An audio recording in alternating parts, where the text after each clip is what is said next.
各位弟兄姊妹平安，歡迎大家嚟到經勉堂嘅當中，同我哋參與今日嘅崇拜。今日係聖靈降臨期第9主日，崇拜現在開始，各位請起立。主啊，你有永生之道，我們還跟從誰呢？讓我哋同唱聖詩普天頌讚第27首《主愛輝煌歌》。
我哋翻開聖餐崇拜禮文第2式嘅第1頁。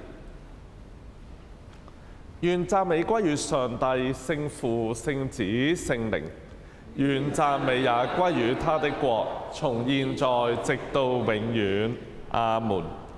全能嘅上帝，凡人嘅心在你面前無不顯明，心裏所羨慕嘅你都知道，心裏所隱藏嘅也瞞不過你。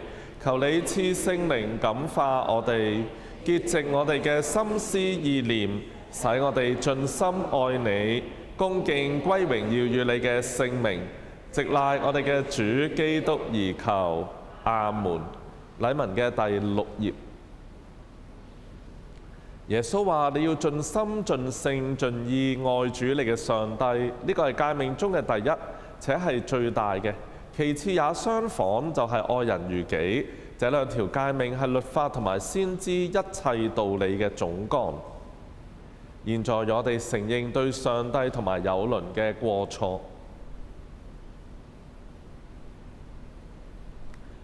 最慈悲嘅上帝，我哋承認在思想、言語和行為上，常常得罪了你。應做嘅不做，不應做嘅反去做。我哋沒有盡心愛你，也沒有愛人如己。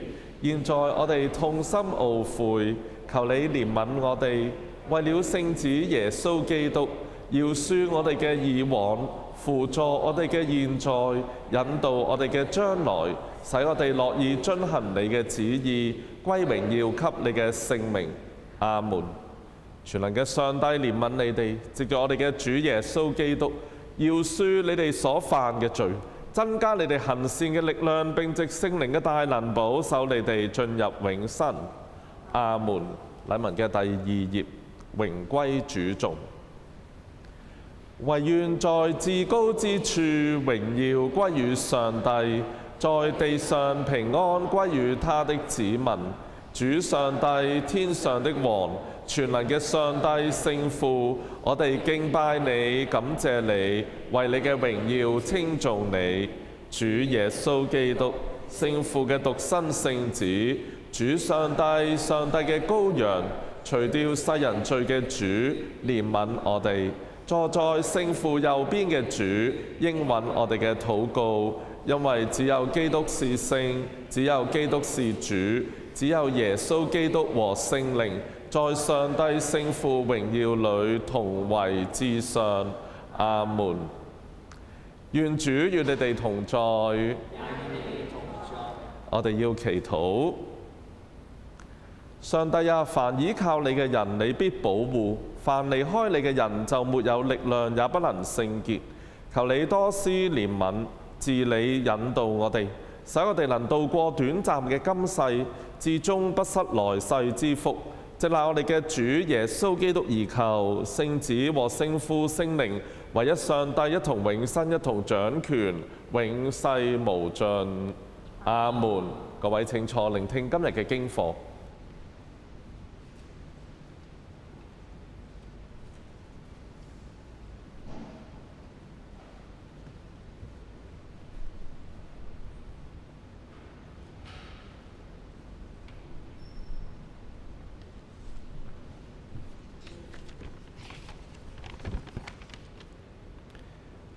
第一次經課列王紀上第3章5到12節，聖經舊約第470頁。在基遍，耶和華夜間在夢中向所羅門顯現，上帝說：你願我賜你什麼，你可以求。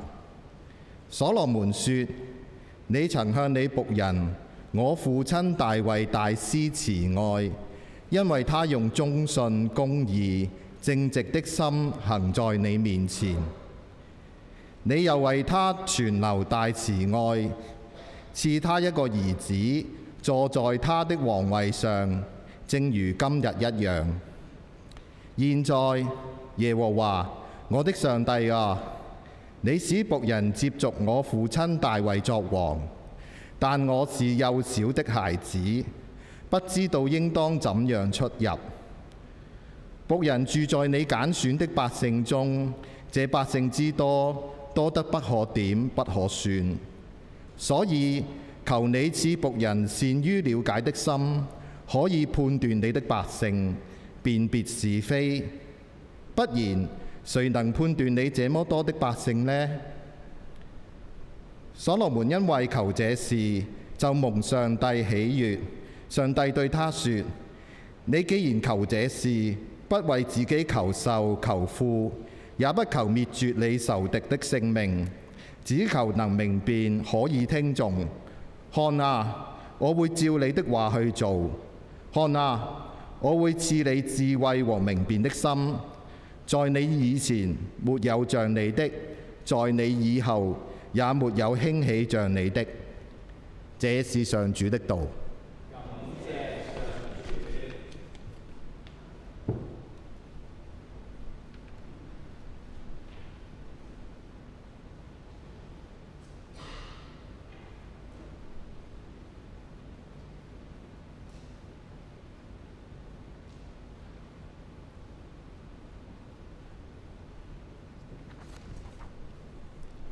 詩篇第119篇129至136節，聖經舊約第893頁。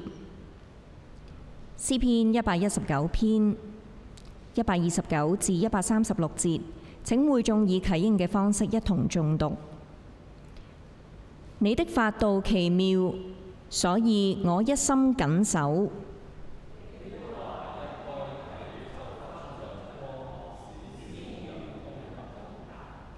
我大大張口，呼吸急促，因我切慕你的命令。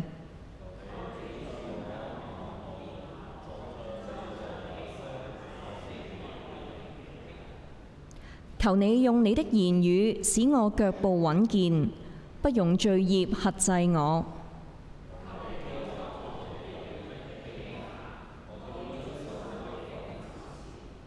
求你使你的臉向僕人發光，又將你的律例教導我。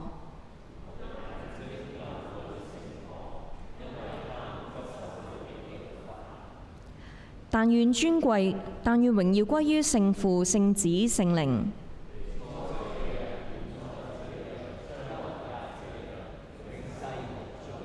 阿門。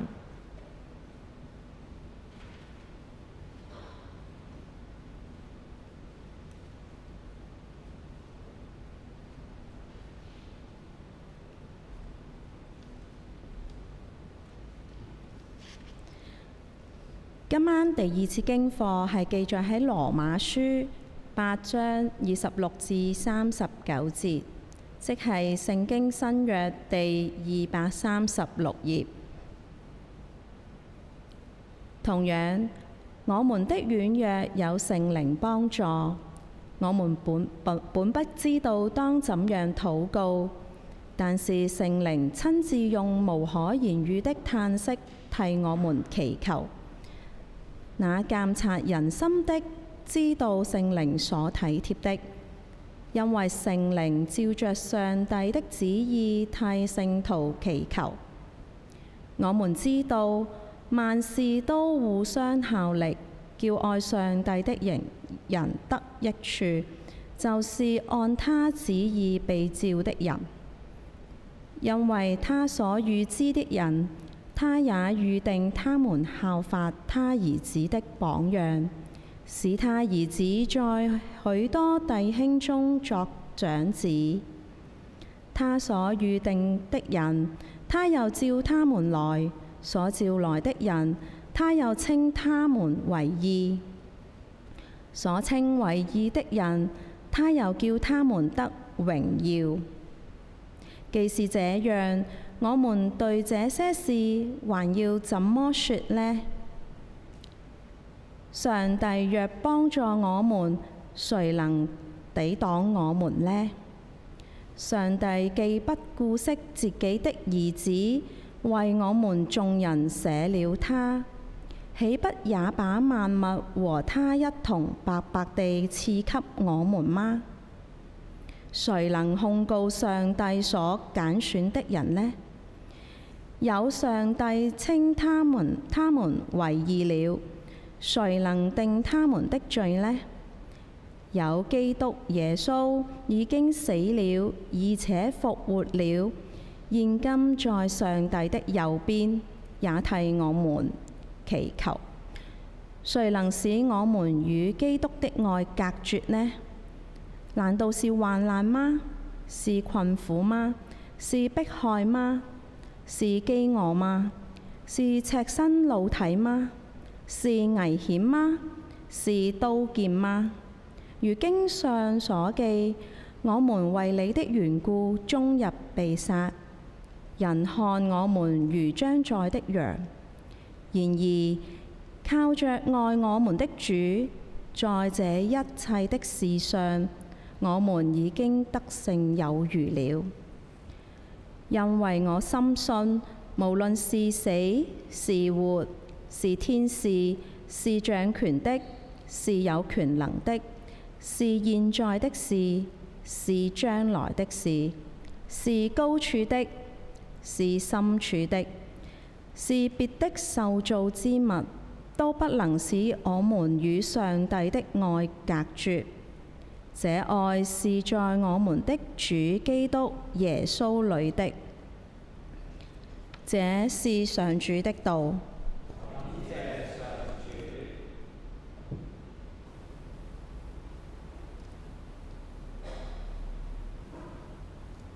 各位請起立，讓我哋同唱聖詩普天頌讚第293首《上帝真光歌》。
願主與你哋同在。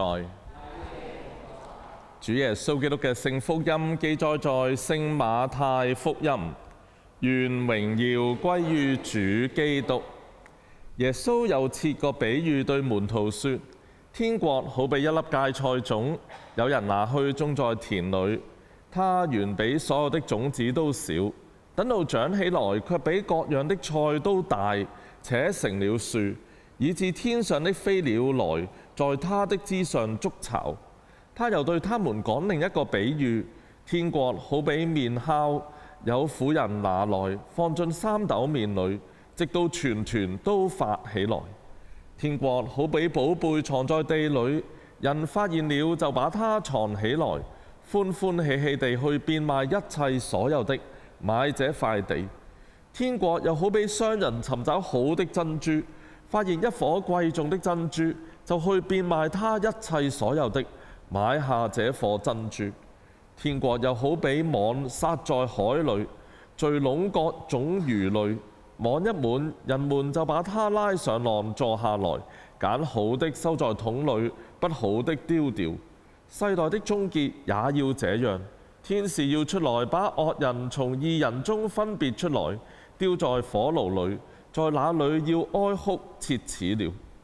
耶穌說：這一切的話你們都明白了嗎？他們對他說：明白了。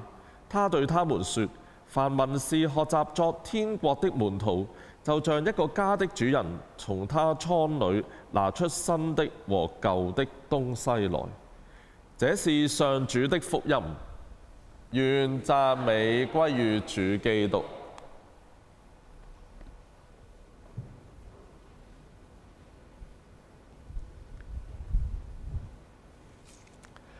奉聖父、聖子、聖靈嘅名，阿門。各位請坐。各位弟兄姊妹平安。喺今日嘅經文裏面呢，其實教我哋懂唔懂得去選擇。咁我哋人生當中，我哋要點樣去揀我哋嘅生命，最終先有一個意義喺當中呢？咁樣，同大家想講一個嘅故事。故事呢係咁講嘅。故事呢講到呢喺一個深山裏面住咗一個嘅巨人。個巨人呢就好高嘅，3米咁高。咁呢手腳呢非常之粗壯。佢個名呢就叫做列普羅布斯。咁呢雖然呢佢係一個巨人，但係咧唔代表咧佢係一個恐怖嘅巨人，即係唔係進擊的巨人嗰啲巨人啊，一個心地善良嘅巨人。佢時常咧就幫助森林嗰啲斬樹嗰啲嘅樵夫啦，或者嗰啲旅行者咧幫佢哋拎一啲嘅行裝，因此咧都受到當地人嘅愛戴。呢個巨人咧有一個嘅心願嘅，佢心願咧就好希望佢能夠服侍到世界上最強大嘅一個嘅君王。有一次咧，佢從樵夫嘅口中咧，得知到咧呢個世界上最強大嘅國王呢，就係佢側跟有一個國家叫做安提約基亞呢一個國家嘅皇帝。咁於是呢個巨人就諗啦，我就要去服侍呢個皇帝啦咁樣。咁佢就離開咗佢嘅深山呢，走到去見皇帝，希望呢個國王呢可以賜佢一官半職。咁個皇上見到個3米高嘅巨人，嚟到犀利啦，孔武有力。二話不說咧，就邀請佢加入到軍隊，作為軍隊嘅先鋒。咁而呢個列普羅布斯呢個巨人呢，亦都不負所託，好快就成為咗咧，即係戰爭中一個立下大功嘅一個嘅軍人啦。咁有一晚，當佢同一班嘅將軍同國王開呢個慶功宴嘅時候呢，大家把酒談歡，又飲又食。忽然之間，佢見到咧皇上做咗一個手勢喎。個手勢係點嘅呢？個手勢係咁嘅，係啦，做咗3次。咁佢畫咗3次之後呢，嗰個人呢就好好奇啦，就問隔離個將軍啦：點解呢個皇上要做呢個手勢嘅呢？咁樣，將軍呢就答佢啦：皇上呢做呢個手勢呢，就因為佢好驚惡魔嘅侵擾啊。咁呢，所以呢，佢呢就要做呢個嘅十字架嘅手勢呢，去抵抗呢個惡魔嘅侵擾。惡魔係邊個嚟呢？惡魔呢就係以一啲嘅試探誘惑去玩弄世人於股掌之間嘅咁樣。咁個人聽到呢就好疑惑啦。明明講到明呢個國王應該係世上最勁嘅一個君王，竟然呢個君王都會驚惡魔嘅咁樣。咁於是呢個巨人就諗啦：我呢要服侍世界上最勁嘅，咁所以呢我就應該要離開呢個君王，就去服侍惡魔啦。咁因為呢，即係呢個君王呢都怕咗惡魔咁樣。咁於是呢，佢呢就諗住喺離席呢就去即係辭別國王，就去服侍惡魔啦。咁但係呢，當佢一企起身嘅時候呢，點知呢隔離啲將軍呢就大嗌啦：哇！呢個巨人呢想作反啊咁樣。咁呢個巨人呢想謀殺皇上啦。咁於是呢，成班將軍就撲埋去，就捉咗個巨人呢去個監牢嗰度啦。喺呢個大牢過咗幾日。巨人呢又覺得又餓又攰又嬲。喺一個嘅晚上，突然之間喺巨人嘅身邊出現咗一個着住長袍嘅一位嘅學士喎。咁呢，佢就問巨人啦：你呢係咪有個心願啊？你係咪呢想服侍惡魔啊？咁樣個巨人答呢就話啦：係啊，我好想服侍惡魔啊！咁樣。咁於是呢，呢個學士呢就話俾巨人聽啦：其實呢，我就係嗰個呢玩弄世人於股掌之間嘅惡魔啦！咁樣。你呢跟我啦咁樣。咁惡魔呢一手呢就捉住巨人，好快呢就衝破咗呢個嘅牢獄呢，就去咗天空啦。跟住呢就穿過咗沙漠，喺沙漠嘅當中咧，見到一間嘅小屋喺嗰度喎。咁呢間小屋住咗咩人呢？咁樣呢間小屋咧，原來咧就住咗一個嘅隱修士。呢個惡魔咧就為咗顯示俾佢睇巨人，即係顯示俾個巨人睇咧自己有幾勁咧。於是咧就同巨人講啦：嗱，你睇住啦，我而家咧就會變成一個嘅美女，去引誘呢個屋裡面呢位嘅修士，你喺屋出面等我啦咁樣。咁咧好快個惡魔咧就變成咗一位嘅美女，入到小屋咧就見到咧一個年老嘅修士喺度祈禱啦。咁呢個惡魔咧就用一把好甜美嘅聲音咧同呢個修士講啦。佢就話咧：小女子係當地一位嘅名妓嚟嘅，嚟到咧就為咗安慰大師嘅寂寞，特別由遠方而嚟嘅咁樣。咁呢位老修士望一望佢，心諗：呢度係沙漠，夜媽媽，方圓百里無人，又點會突然間有個女人出現呢？咁樣呢個咧一定係惡魔嘅詭計嚟。咁於是咧冇理佢咧，就繼續祈禱。咁但係咧魔鬼係咁噶嘛，死纏爛打嘅，一直咧就捉住呢個修士。咁於是咧魔鬼咧就繼續咧就堅持咧兩手抱住佢。修士咧見到用自己嘅力量冇辦法對抗呢個魔鬼，於是咧佢就拎起牆上嘅十字架，一嘢咧就打咗落個魔鬼身上。咁於是咧呢個女人咧就突然間咧就變成一個黑煙，消失喺半空嗰度啦。咁修士同惡魔對抗咗成個晚上，身體都攰啦，於是休息。休息到第二朝嘅早上咧，佢突然間開門，一開門咧見到邊個喺度咧？就見到個巨人咧喺個門口度等喎咁樣。咁佢咧就見到巨人咧就將佢嘅身世一一向修士道嚟，話咧：我一直都係慕名想服侍世上最強嘅強者㗎。我服侍過呢個皇上，發覺皇上咧就怕惡魔。我又服侍過個惡魔，個惡魔咧原來咧就怕咧，即係你呢個十字架上嘅耶穌基督嘅咁樣。咁因此咧，我就好想有機會服侍耶穌基督啦咁樣。個修士咧就知道呢個請求好難，因為咧巨人曾經服侍過惡魔，佢咧就同個巨人講啦：除非咧等到一個嘅枯木都能夠長出玫瑰，唔係咧一定冇辦法成為基督嘅僕人嘅咁樣。但係佢見呢個巨人咁堅持，咁咧就同佢講啦：嗱，呢度咧20公里外有一條嘅河流，水流咧好急嘅。咁不如咁啦，你咧就去嗰個河流嗰度咧幫人去渡河啦。即係你既然咁高，咁你咧可以幫人咧渡河，或者咧你可能咧當中會揾到跟隨耶穌基督嘅方法嘅咁樣。咁個人聽見之後咧就出發去河邊啦。咁咧就出發前咧，修士咧就為佢祝福，並且賜咗一個嘅聖名俾佢。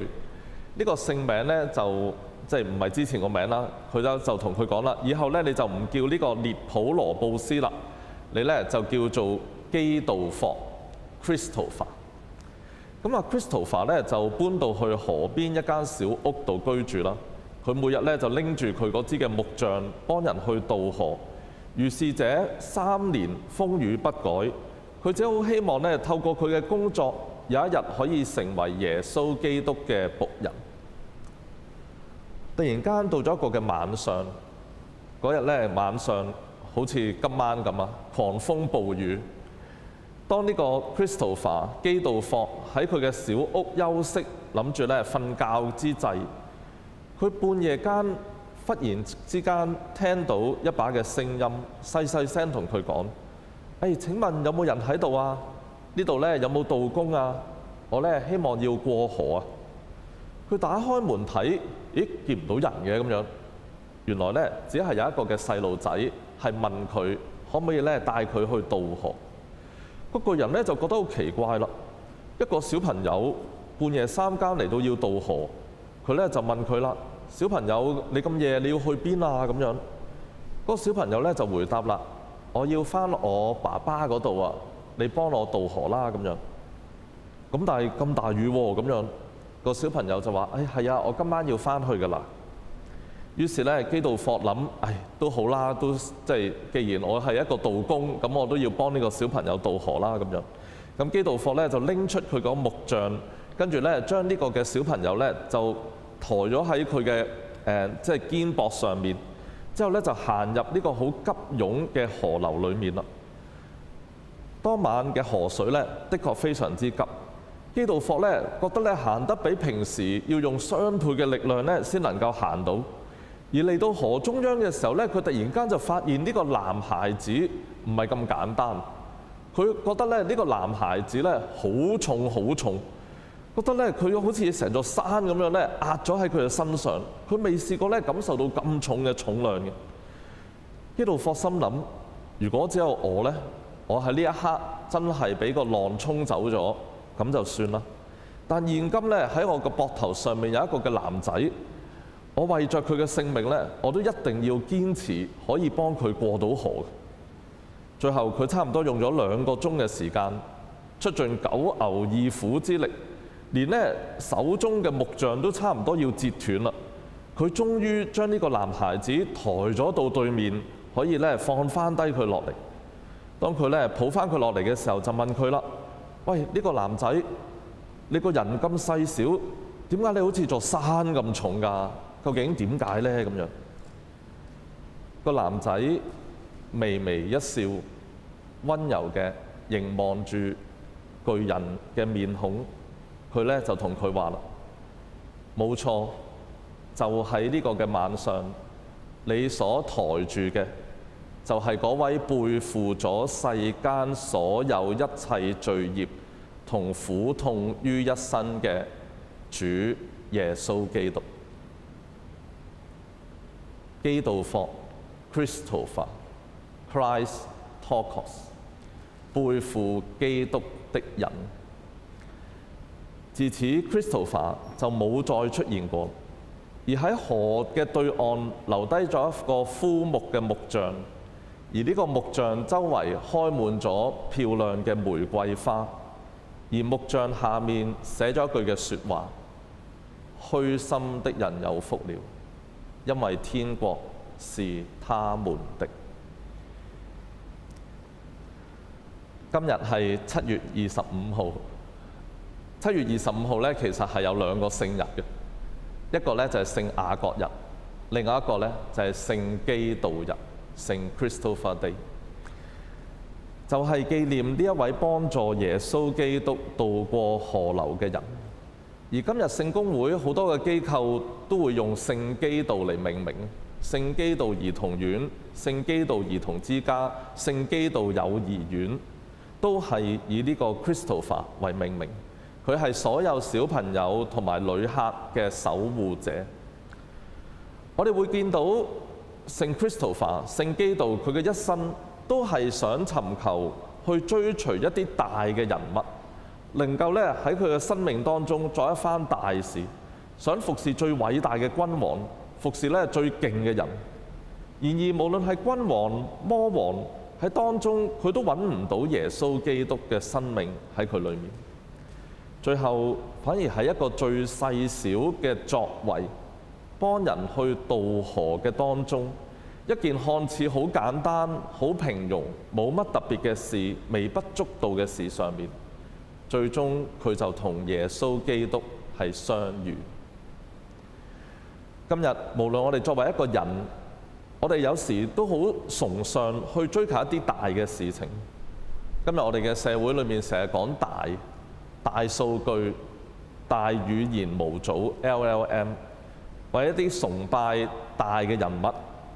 就算基督徒，可能咧我哋都會去諗，我哋希望咧做一啲大型嘅佈道會，參加啲大型詩班嘅頌唱聚會，去一啲大嘅教堂去做崇拜，就好似只要係大嘅就係好。然而喺今日嘅福音經課，佢提醒我哋，原來天國唔喺最大嘅事情當中，天國係喺最小嘅事情當中。天國好比一粒芥菜種，有人拿去種在田裏，它原比所有的種子都小，等到長起來，卻比各樣的菜都大。原來天國唔係喺最大嘅事情當中，耶穌基督嘅臨在唔係一啲大嘅事情嘅裏面，而係喺一啲嘅微小、睇嚟微不足道、睇嚟唔係好重要嘅一啲嘅事情裏面，能夠彰顯出嚟。呢啲嘅微小嘅事，可能我哋身邊成日都發生。對人一份嘅關懷，對人一個嘅微笑，對人伸出一個關懷嘅手，為別人一個嘅禱告，天國就喺當中成長。願意我哋今日生命都懂得去追求，唔係追求一啲嘅大嘅事，唔係喺大事嘅當中去同耶穌相遇，而係喺小嘅事嘅當中，我哋能夠揾到天國嘅蹤影。願主幫助大家，阿門。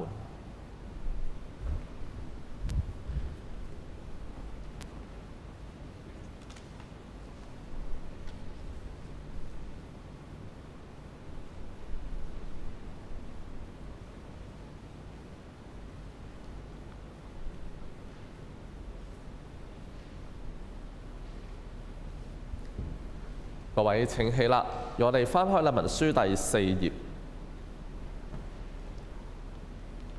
讓我哋承認我哋嘅信仰，我哋同念尼吉亞信經。我哋信獨一上帝全能嘅聖父，創造天地並一切有形無形萬物嘅主。我哋信獨一嘅主耶穌基督，上帝嘅獨生子，在萬世以前為聖父所生。從上帝所出嘅上帝，從光所出嘅光，從真神所出嘅真神，是生非造，與聖父同體，萬物都是藉着他受造。他為要拯救我哋世人，從天降臨，因聖靈嘅大能，為童貞女瑪利亞所生，成為人身，在本丟彼拉多手下，為我哋釘在十字架上，被害、受死、埋葬。應驗了聖經嘅話，第三天復活升天，坐在聖父嘅右邊，將來必在榮耀中再臨，審判活人死人，他的國永無窮盡。我哋信聖靈是主，是賜生命者，從聖父聖子所出，與聖父聖子同受敬拜，同享尊榮。昔日藉眾先知傳話，我哋信使徒所傳唯一聖而公之教會。我哋承認為赦罪而設嘅獨一洗禮，我哋盼望死人嘅復活並來世嘅永生。阿門。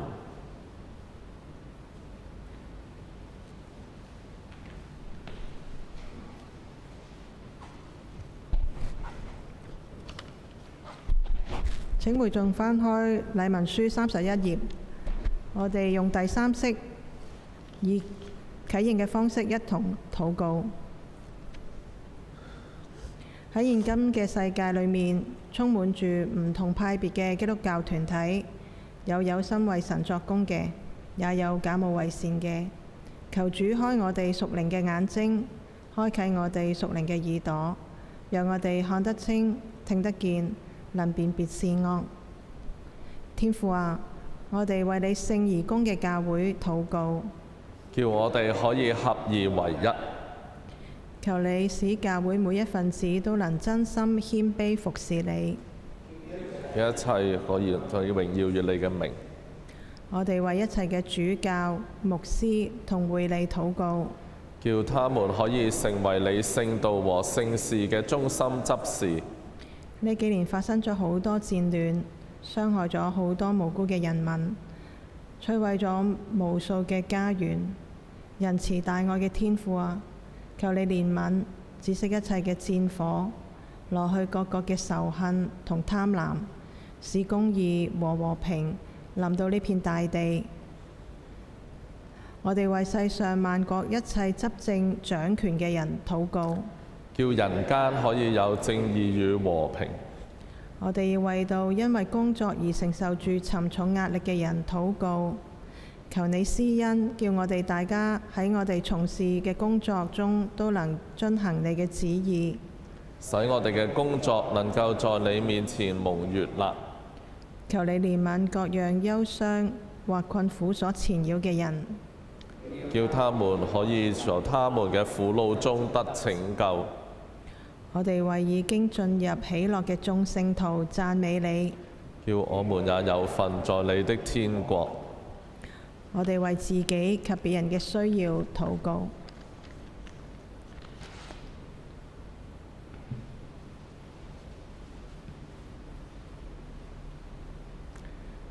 全能嘅上帝，我哋未求之先，你已經知道我哋嘅需要，求你幫助我哋只祈求與你旨意相合嘅事，又將我哋因無善不敢求、因暗昧不知求嘅恩典，為你嘅聖子，我哋嘅主耶穌嘅緣故賜俾我哋。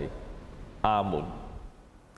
願主嘅平安常與你哋同在，也與你同在。我哋彼此互祝平安，平安，平安，平安，平安。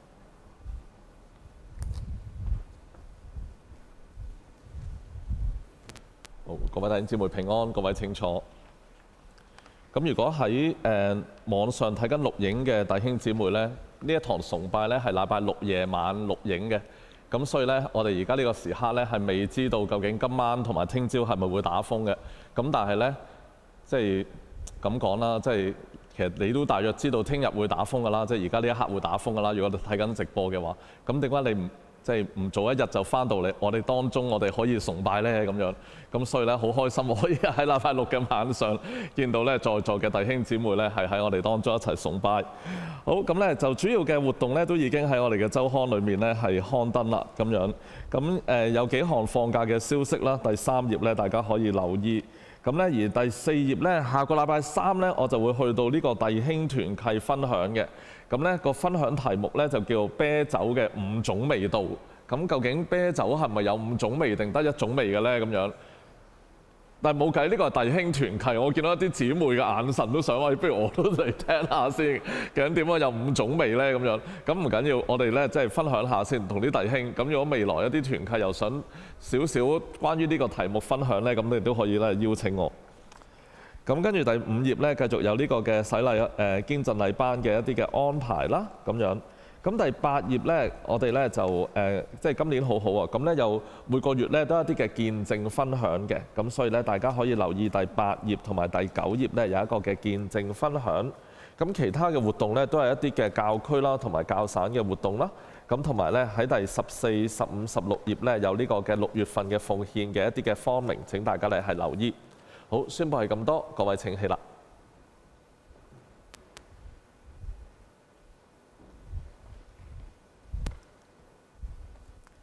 由我哋同唱普天頌讚第374首《求作遠象歌》。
在。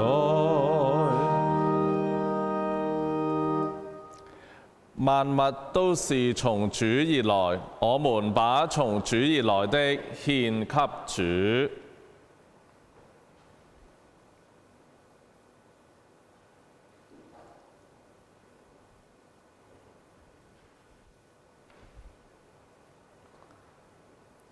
我哋翻開聖餐崇拜禮文第9頁，大祝謝文格。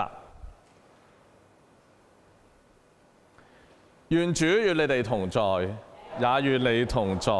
你哋心裏當仰望主，我哋心裏仰望主。我哋應當感謝我哋嘅主上帝，感謝讚美我哋嘅主上帝是應當的。無論何時何地，感謝你全能嘅聖父，創造天地萬物嘅主，係合理嘅，也是美好可喜嘅事。直拿我哋嘅主耶穌基督，佢喺7日嘅第1日勝過了死亡同埋墳墓，並且藉着佢榮耀嘅復活，為我哋開闢咗永生嘅道路。因此，我哋與天使同天使長、天上嘅會眾一同稱讚頌揚你有榮耀嘅聖名，常讚美你話：聖哉，聖哉，聖哉！天地萬軍嘅主上帝，你嘅榮光充滿天地，歡呼之聲響徹雲霄。奉你名而來的是應當稱頌的，歡呼之聲響徹雲霄。恩慈嘅聖父，喺你無窮嘅大愛裏，你照自己嘅形象創造我哋。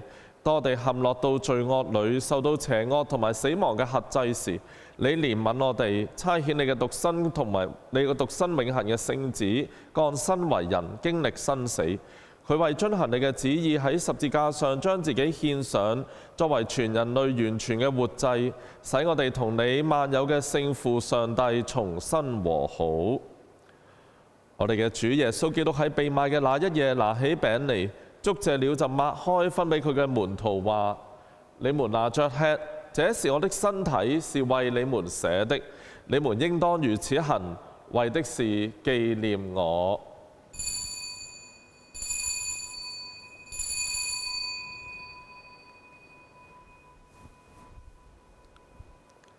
餐後佢拿起杯嚟，祝謝了就遞俾門徒話：你們都喝這個，這杯是我的血所立的新約，是為你們流出來的，使罪得赦。你們每逢喝的時候要如此行，為的是紀念我。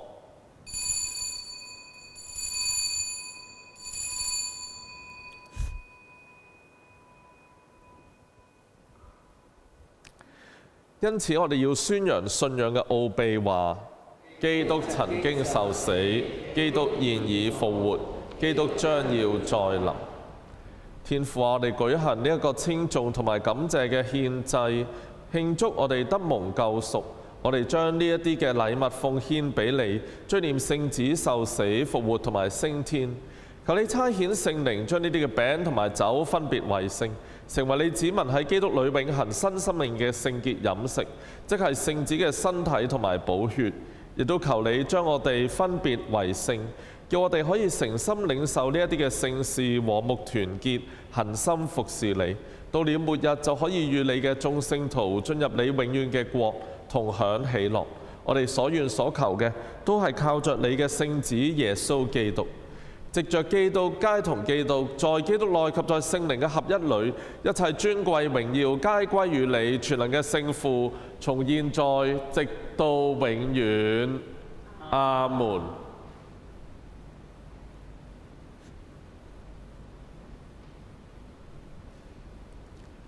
我哋翻開禮文書第22頁，各位請坐。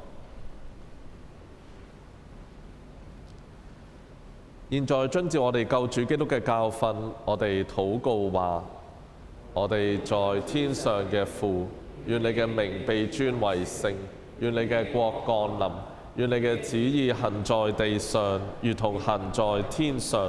我哋日用嘅飲食，今日賜俾我哋，饒恕我哋嘅罪，如同我哋饒恕得罪我哋嘅人，不叫我哋遇見試探，拯救我哋脫離兇惡。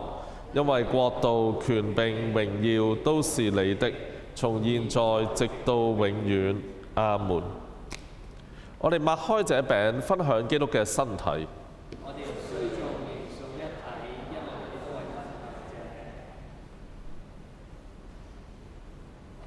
上帝嘅羔羊，除去世人罪嘅主，憐恤我哋。上帝嘅羔羊，除去世人罪嘅主，憐恤我哋。上帝嘅羔羊，除去世人罪嘅主，賜我哋平安。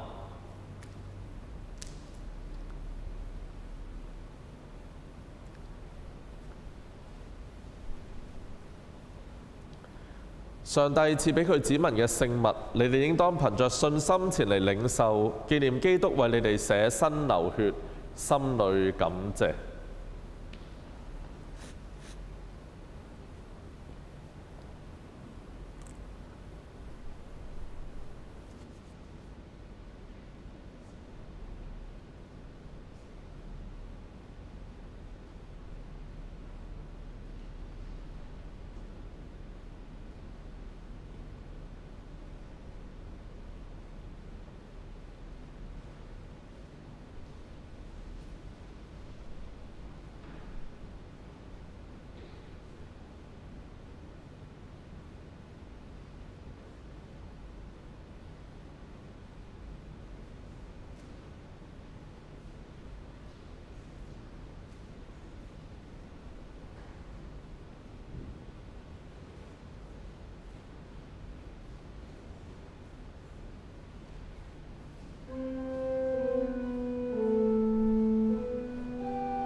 我哋翻開《禮文書》第25頁，我哋要祈禱。天父永生嘅上帝，你已經施恩接納我哋作為聖子救主耶穌基督嘅活潑肢體，並在他聖體寶血嘅聖事裏用靈糧餵養了我哋。現在求你差遣我哋平安奔走世程，並賜俾我哋力量同埋勇氣，專心樂意嘅敬愛你、服侍你，直賴我哋嘅主基督而求。阿門。各位請起立，領受上主嘅賜福。願上帝所賜出人意表嘅平安，保守你哋嘅心懷意念，使你哋曉得敬愛上帝同佢嘅聖子，我哋嘅救主耶穌基督。又願全能嘅上帝、聖父、聖子、聖靈賜福俾你哋，保護你哋，直到永遠。阿門。我哋要奉基督嘅名，勇往直前，感謝上主。讓我哋同唱退堂聖詩普天頌讚第415首。